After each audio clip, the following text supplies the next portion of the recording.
Aujourd'hui, globalement, il y a à peu près entre 85 et 90% de soignants vaccinés. Ça dépend des catégories médecins, infirmiers, aides-soignants. Ce que l'on dit, c'est qu'il y a à peu près, au final aujourd'hui, actuellement en Guadeloupe, 1400 professionnels de santé qui ne sont pas vaccinés. 3 catégories. Certains disent, écoutez, nous, on voudrait se faire vacciner, mais pas par le vaccin ARN. Ça a été une demande des syndicats. Eh bien, nous avons obtenu, deuxième élément obtenu. Enfin, ils ont obtenu. En fait, ils ont tout obtenu.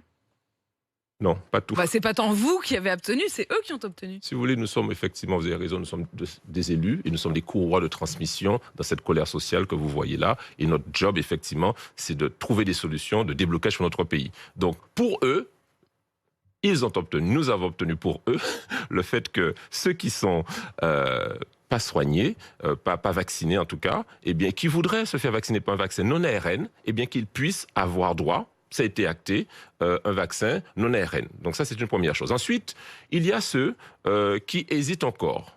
Et qui se disent, bon, ben, je voudrais peut-être prendre le vaccin, je ne sais pas encore. Là, nous n'avons pas encore obtenu le fait de dire que, comme pour les pompiers, nous voulons qu'ils puissent aussi faire un test PCR toutes les 72 heures en attendant qu'ils se décident. Et puis, il y a une autre catégorie.